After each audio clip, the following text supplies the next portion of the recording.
Красивая природа, шум бурной реки, свежий воздух. Здравствуйте, уважаемые телезрители!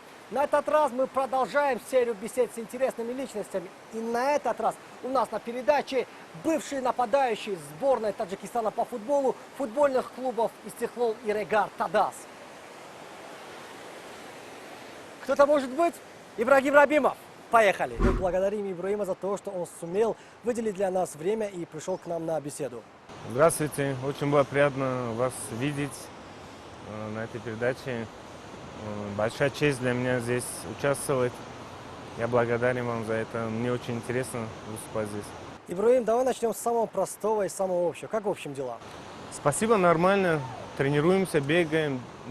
Сейчас, как вот 2 недели уже тренирую детей. Очень нравится мне это. Один момент. К тому моменту, что вы тренируете детей, мы опять-таки вернемся потом. И, Ибрагим, вас близкие друзья и родственники называют Ибра. Это из-за того, что вы внешне очень похожи на Ибрагимовича, или это просто коротко от Ибрагима?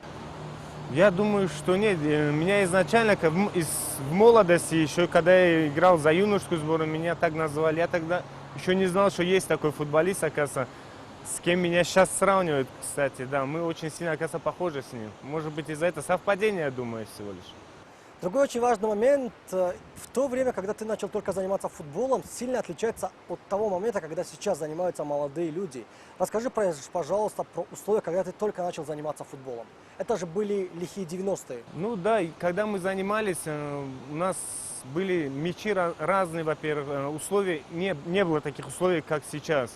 Сейчас, допустим, есть условия для детей, я сам вижу это, есть развитие в футболе, но желание, думаю, все-таки в то время было больше, чем сейчас. А как ты видишь желание в том, что раньше у людей было побольше, а сейчас поменьше? В том плане, то, что в наше время интернет все испортил. Так как у меня есть тоже племянники, я это сам на них вижу, так же рос, как они. Вроде любят футбол, но постоянно в интернете. А у нас, когда мы любили футбол, мы выходили и играли во дворе в футбол. Думаю, только в этом различие. Когда я общался с твоими близкими родственниками, они рассказывали истории, как ты хотел, чтобы тебе набили номер на футболку. В те времена не было условий, чтобы приклеили любимый номер футболисту. И расскажи, как твой отец набрал тебе любимый номер на футболку?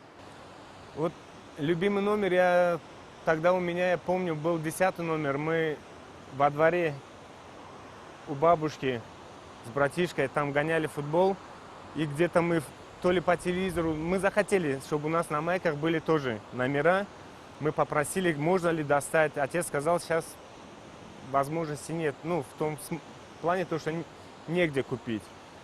И он нам решил сделать с трафарета, вырезал, и нам сделал номера. Мы очень сильно обрадовались этому. Я помню, этот момент незабываемый был вообще в моей жизни. Ибра, вместе с тобой футболом начал заниматься и твой двоюродный брат. И ваш дедушка, будучи состоятельным человеком, купил только одну пару бутс на двоих.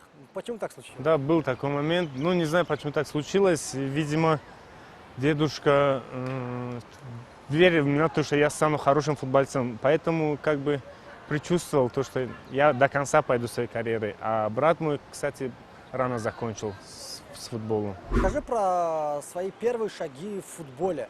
Как ты именно пошел в специализированную футбольную школу, как начал заниматься этим видом спорта профессионально? Профессиональным я стал заниматься уже 18 лет, да, где-то первый контракт я заключил, это было, можно сказать, с парвозом. А до этого я занимался теннисом, занимался гимнастикой. Ну, так получилось, что отец запретил, сказал, ты будешь только футболистом. Так как я тоже прошел через это, я хочу, чтобы ты был хорошим футболистом. А можно ли сказать, что слова твоего отца повлияли на то, что ты в будущем решил остановить свой выбор именно на футболе? Не, я думаю, что слова отца, они тоже важны, да, конечно. Мой отец сам до 25 лет только сыграл. Можно сказать, для футбола это только пик карьеры. Я в футболе сыграл больше, да, больше него. И я думаю, что я все равно больше повидал, больше увидел в футболе, что хорошо, что плохо. И этот выбор был именно за мной. Я сам это выбрал. Мне нравится этот вид спорта. И вот про первый твой профессиональный контракт. Если я не ошибаюсь, там была некая нелепая история, то ли все обещанное не сделали, то ли что-то еще. Можешь рассказать? Я бы не хотел вообще вспоминать эти моменты. Ну, были, конечно, такие моменты в жизни. Ну, я думаю, это не только у меня. Это футбол. Здесь бывают негативные моменты. Поэтому, я думаю, пропустим этот вопрос. Хорошо, если не хотите отвечать, то в жизни у любого профессионального футболиста бывают такие моменты, когда он хочет их забыть. Но все-таки, когда ты выступал за Парвоз, тебя впервые позвали в сборную Таджикистана. Каково это играть в футболке национальной сборной? Мне очень приятно было, когда меня вызвали впервые за сборную. Я помню, я тогда еще был самым молодым. Помню, даже мячи таскал, помогал старшим. Старшие мне делали поручения: Ибра, принеси то, принеси, сделай.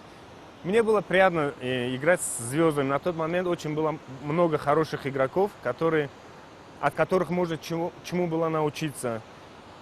Поэтому я благодарен им, что они меня так воспитали. Кого бы ты выделил среди того состава? Кто на тебя повлиял позитивно? Я думаю, с кем мне очень было приятно играть, это Шура Джабаров, Алишер Тухтаев, Рустам Табаров. Много звезд, которых хороших, с кем я играл. До 2006 года ты отбегал в Парвозе, и уже в сезоне 2006 года ты переходишь на тот момент в лучшую команду Таджикистана, в Турсунзадевский Регат Адас. Как ты там оказался? Я заключил контракт с Парвозом на 3 года. 1,5 года отыграл в этой команде. Спасибо им большое за теплые гостеприимства. Я не жалею, что я там поиграл. Ну, мне пришло предложение, клубы обговорили мой трансфер, и я как бы перешел в Регар. Там начал свою, можно сказать, профессиональную карьеру, уже где я стал более прогрессировать в хорошую сторону. 4 года в Регар Адазе с 2006 по 2010 годы. Несколько чемпионств в стране, несколько чемпионств в Кубке страны, опять-таки международные кубки, Кубок вызова АФК. Как бы ты охарактеризовал этот период своей жизни? Мой приход в Регар, я вообще не ожидал то, что я зацеплюсь в этом клубе. Так как в этом клубе многие игроки приходят, очень хорошие футболисты.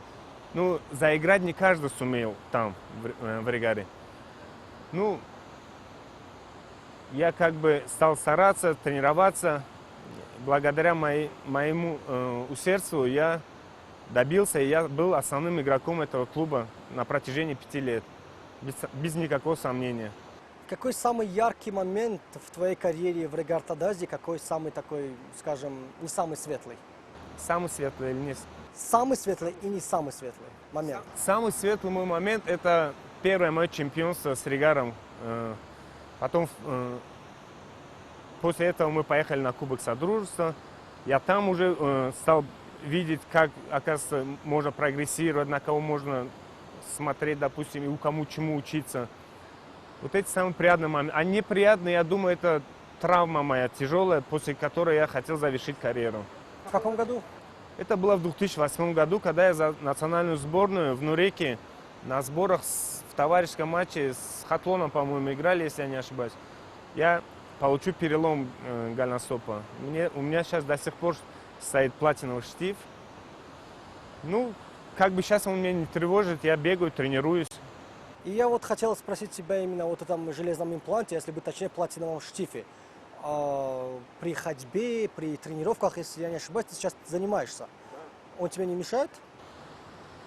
Что странно, когда мне поставили штиф, сказали, ты можешь прийти через полгода его снять. Я на протяжении 2 месяцев восстановился и поехал с клубом, с Регар Адаз, на Кубок АФК в Киргизию. Там я вышел на замену, помню этот момент с болью, со страхом в ноге. Но я переборол себя в этот момент, и с того момента я как бы и стал дальше тренироваться хорошо. Сейчас меня не тревожит вообще. Сейчас я тренируюсь, бегаю. Единственное, да, от грунта тоже много чего зависит, так как я предпочитаю более мягкий газон. А как насчет тех мест, где есть металлодетектор? Если ты все-таки опять оставишь свои железные вещи в сторонке, если пройдешь через металлодетектор, он же будет визжать. Как ты объясняешь это охранникам? Ну, я в такой ситуации не бывал, так как я после этого сколько раз летал, и мы проходили через этот терминал, где это должно сигналить. Проверял, не сигналит. Видимо, значит, хороший металл поставил. Да, наверное. Либо не самого лучшего качества, раз не Или визжит. так. Хочу вернуть тебя в 2007 год, Ибра. Финал Кубка Таджикистана по футболу Регар Тадаз играет с Химой. На 7-й минуте ты забиваешь гол, футболисты Хима сравнивают счет, и ближе к концовке матча ты отдаешь голевую передачу на Хуршеда Махмудова, и он забивает. 2-1 Регар Тадаз выигрывает, вы победители Кубка Таджикистана по футболу сезона 2007. Но что очень важно, тебя объявляют лучшим игроком и тебе дают приз. ВАЗ-2107, или, как говорят в народе, семерку, автомобиль. Но никто тебя ни разу за рулем этого автомобиля не видел. Куда делась машина? Ну, если уже говорить о машине, то, что никто не видел, на этой машине я даже не катался. Эту машину я сразу же продал, деньги поделил с командой. Так как у нас договор был, все, что будет дариться, это командный вид спорта, футбол, будем делить на всю команду. И поэтому мне очень приятно было то, что меня выделили именно лучшим. Для меня важнее всего быть лучшим, чем иметь автомобиль. На тот момент у тебя еще и был автомобиль. Да, у меня был автомобиль, и поэтому у меня не было смысла ездить на втором автомобиле. Ну, вот поэтому я и не ездил на этом автомобиле. Не жалеешь о своем выборе? Не, никогда не жалею. Все, что я делаю, никогда об этом не жалею. В 2011 году ты сменил футболку Регар Тадаза на Истеклол. Почему? Да, помню этот момент. Ну, как бы я тогда считался одним из самых сильных полузащитников в стране. А Истеклол считался одним из сильных клубов Таджикистана.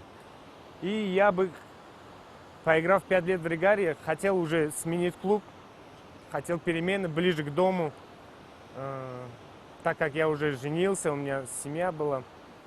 Я перешел в Истеклол, и спасибо им большое, то, что они доверились мне и пригласили меня в свой клуб.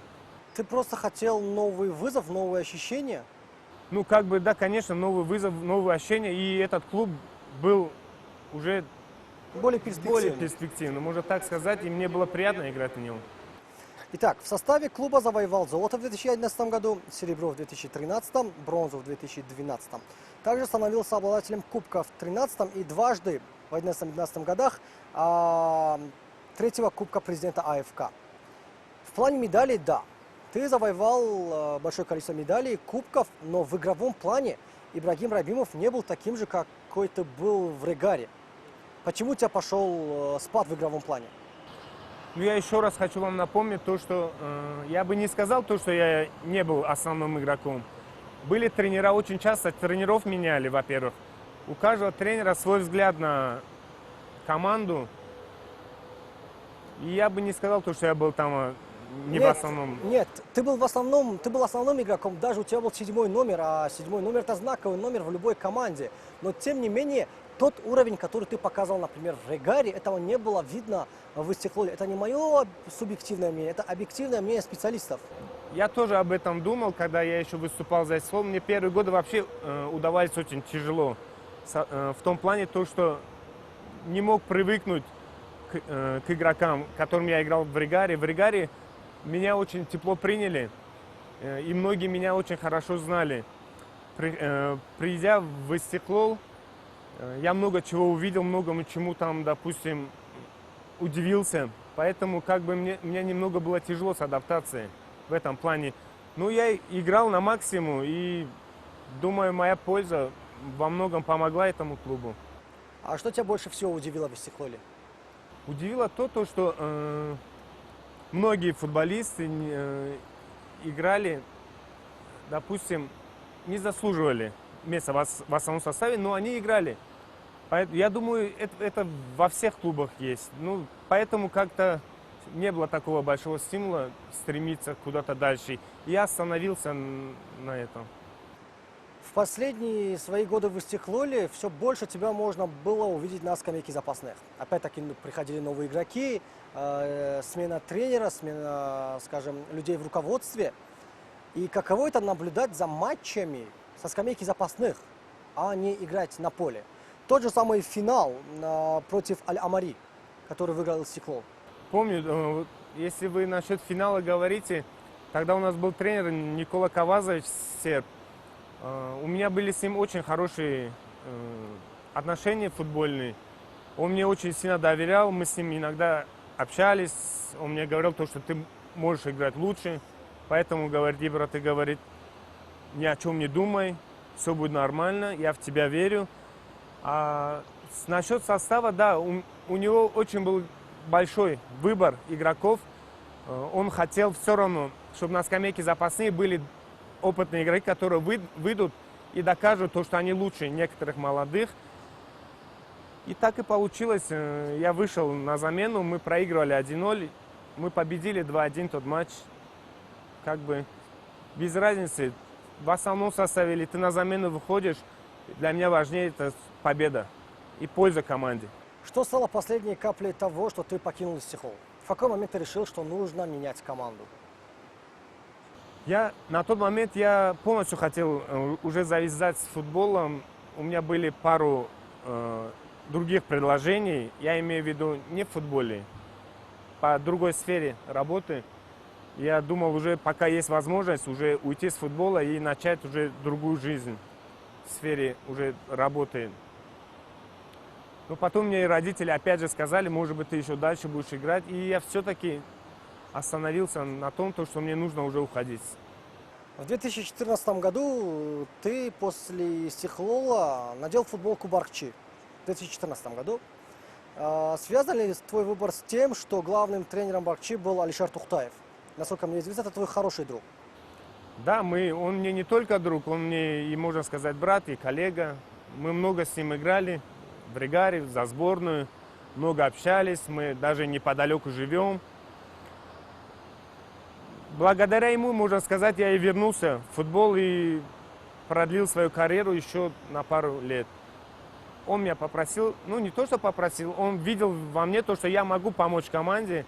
Я вернулся в футбол и играл за Баркчи. Тогда мы, по-моему, если не соврать, 3-е место заняли. Но почему остался всего на 1 год тогда? Потом у меня было другое предложение. В Баркчи немного с руководством, не только я, все игроки, немного недопонимания получилось там. И как бы команда уже, многие игроки ушли, не только я, многие игроки ушли. И мы многие игроки, про которых я говорю, ушли именно в Худжан. Ровно через 1 год ты переходишь в Худжан. Да. Почему именно в Худжан?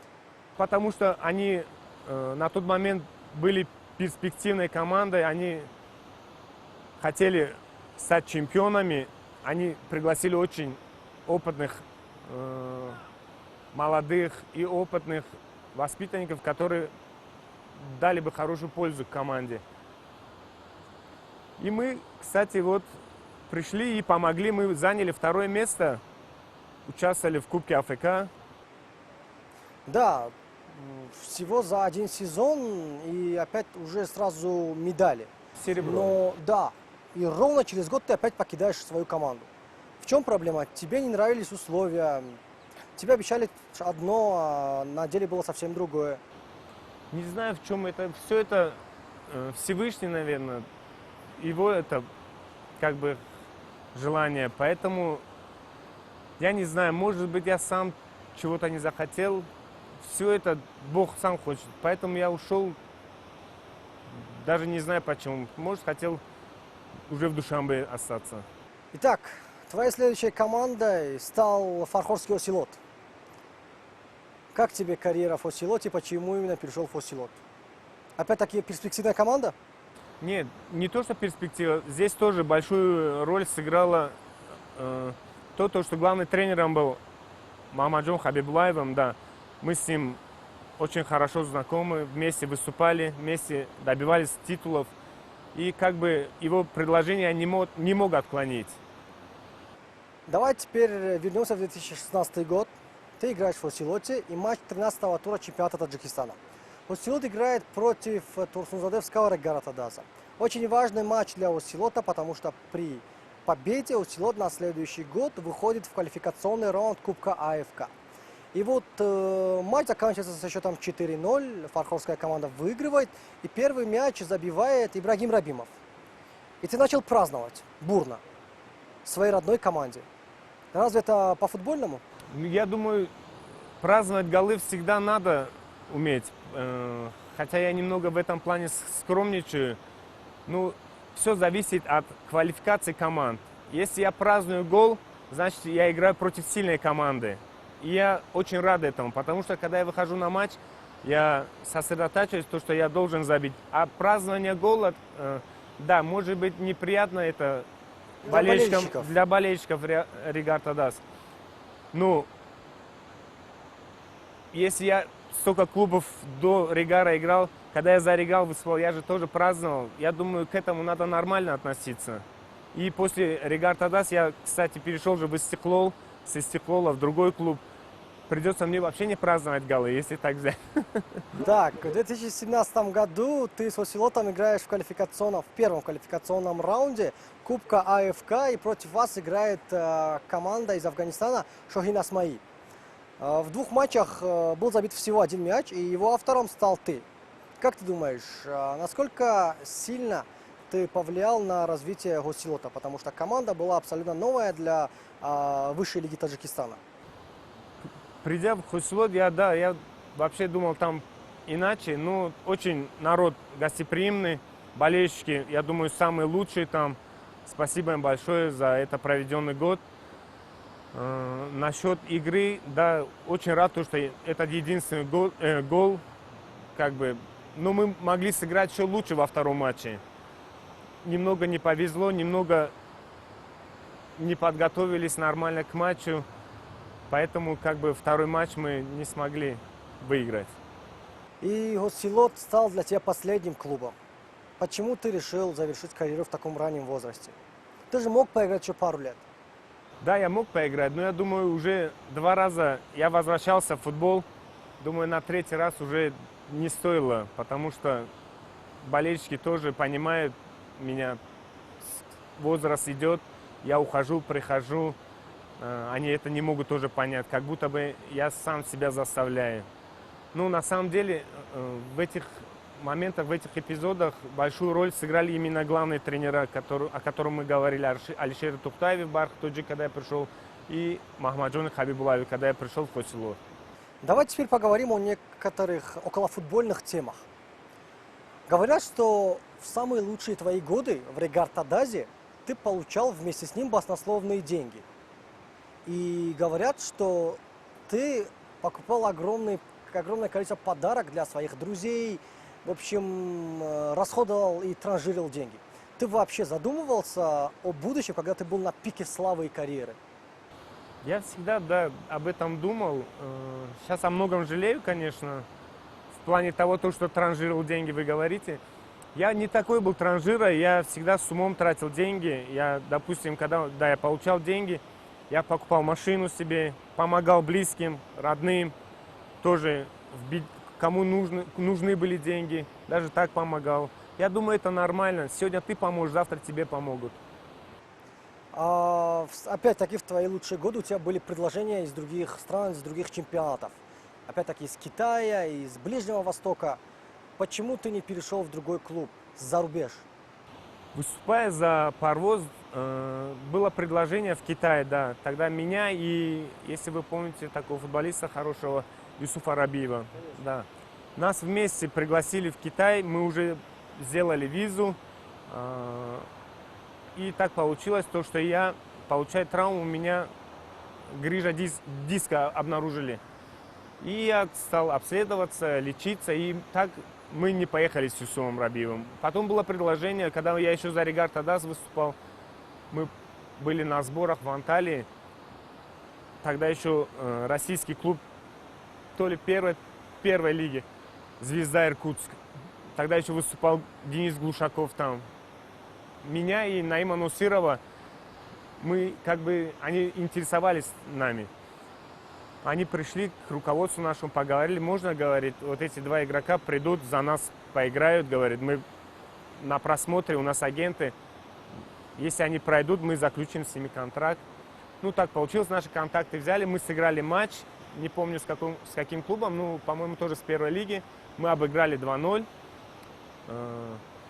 наши контакты взяли, и мы, когда возвратились уже в Душанбе, через некоторое время поступил звонок, и я просто полетел. И я был на сборах. Команда просто расформировалась из-за финансовых проблем. Так бы я мог бы зацепиться в России. Хорошо, теперь поговорим о твоей жизни после футбола. После завершения профессиональной карьеры ты в первое время подался в бизнес. Расскажи про свой первый год после футбола, вне зеленого поля, без мяча. Да, я когда ушел с футбола, у меня немного негатив остался. Ну, негатив в том плане, то, что были такие люди, которые относились к футболистам неположительно. Ну, не только со мной, со многими так, может, немногие это могут сказать. Ну, ничего страшного, это жизнь, к этому надо нормально относиться. Я уже просто хотел уйти с футбола, отдохнуть немного, потому что 26 лет футболу тоже отдать не каждый сможет. У меня появилось предложение, я уехал со своим другом в Анталию. С Анталии мы потом уже уехали в Истамбул и стали работать. Мы где-то полгода с ним там работали. Я приехал сюда увидеть своих родителей. И приехал, родители меня больше не отпустили. Я здесь зацепился уже в плане бизнеса. Кстати, мне очень тоже помог, так как в школе у меня времени не было хорошо учиться. Я здесь многому чего научился, хоть научился считать, умножать, делить. Не жалею тоже об этом. Недолго задержался в бизнесе, по-моему, год или полтора.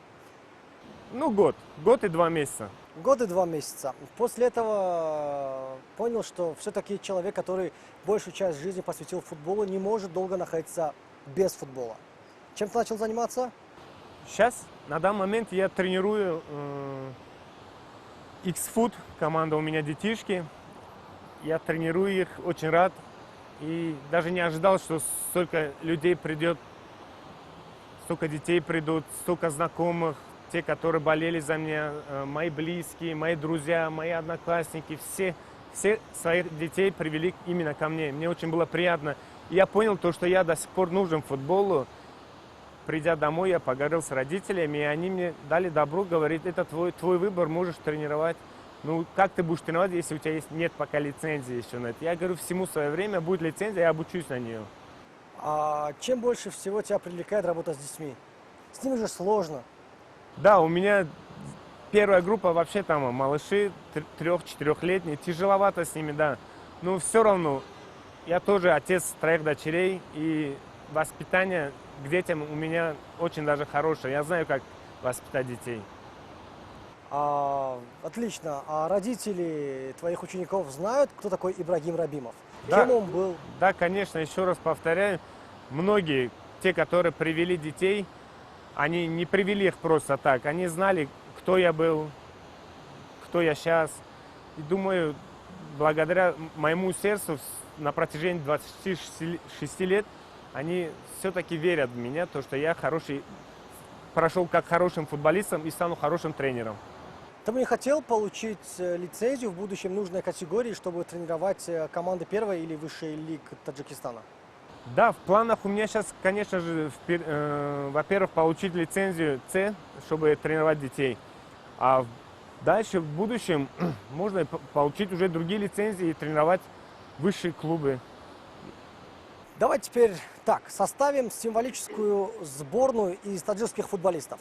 Кого бы ты внес в этот список? Тяжелый вопрос. Ну, если хочешь, ставь тактику 4-4-2. Я думаю, наверное, лучшим вратарем за всю историю, когда я играл, для меня это был Саша Муканин. С ним мы много играли, тоже в Парвозе, думаю, он. Защитники, я думаю, это Рустам Табаров, Субхон Хамидов, Хамдамов, то есть, кто еще был? Умед Хабибулаев, Наим Нусиров. Ну, о полузащитах, думаю, Анвар Нурхулов, очень хороший футболист был в свое время. Хушет Махмудов, Фатулоев. А в нападении? В нападении Юсуф Рабиев, Нумон Хакимов. Еще одного футболиста. Ибрагим Рабимов. Пусть будет так. Хорошо, а кого бы ты назначил главным тренером в этой символической сборной? Шарифа Назарова? Потому что ты с ним много проработал? Или, может, кого-то еще? Скорее всего, Шариф Назар. Теперь давай составим символическую сборную мира. На данный момент или за всю историю? За всю историю, хоть с самого начала 20 века, вплоть до этого времени. Давайте назовем нынешних игроков, так как многие, наверное, многое молодежь сейчас прежних не знает. Давай символическую сборную именно по твоей версии. Ну, я думаю, на данный момент символическая сборная – это Беккер, вратарь Ливерпуля, самый лучший. Центральные защитники – это, наверное, Ван Дейк. В паре с ним можно поставить этого. Мне очень нравится игра Давид Сильвы. Левый защитник для меня всегда был... Давид Сильва – это полузащитник. Тиаго Сильва. Тиаго Сильва, да. Левый защитник, наверное, Марсело. Правый защитник Дани Алвеш. Так, три полузащитника. Три полузащитника, наверное, самых лучших, я думаю, это Хави, Иньеста и Джерард. Джерард, хорошо. Три нападающих. Ты нападаешь Рональду, Зубастик, Криштиану Рональду и Месси. Довольно-таки банальный выбор, тебе не кажется? Ну, все равно эти игроки, да, Рональду, Зубастик мог бы большего добиться в связи с травмами, он не смог полностью показать, на что он способен показал, а полностью проявить себя не смог в связи с травмами. А Месси и Рональду, они своими рекордами доказывают то, что они на самом деле самые лучшие. С этим поспорить очень сложно. Ибра, спасибо большое, что смог выделить для нас время. Мы знаем, чем ты пожертвовал, потому что прямо сейчас у тебя идет тренировка, причем в двух группах, и ты поручил своему коллеге провести эту тренировку. Спасибо еще раз тебе огромное. И мы надеемся, что родители этих ребят, эти юные футболисты отнесутся с огромным пониманием. И мы же будем надеяться, что Ибрагим Рабимов совсем скоро уже будет тренировать не только детей, но и состоявшихся футболистов в первой лиге и высшей лиге Республики Таджикистан по футболу. Ибра, напоследок, что бы ты посоветовал совсем молодым футболистам? Напутствие от более опытного человека. Спасибо вам большое, то, что пригласили меня. Что я хочу пожелать? Во-первых, здоровья им, без травм, чтобы обошлись все детишки. Ну и чтобы прогрессировали. Сейчас вся возможность для них есть. В наше время не было. Поэтому как бы все в их руках. Поменьше пусть занимаются интернетом, да, учатся и занимаются любимым видом спорта. То есть общие напутственные слова. Конечно. Это и есть весь секрет успеха в футболе. Еще раз благодарим Ибрагима Рабимова, уважаемые друзья. На этом наша передача подходит к концу. Мы же будем продолжать искать интересных личностей для беседы. До новых встреч. Пока.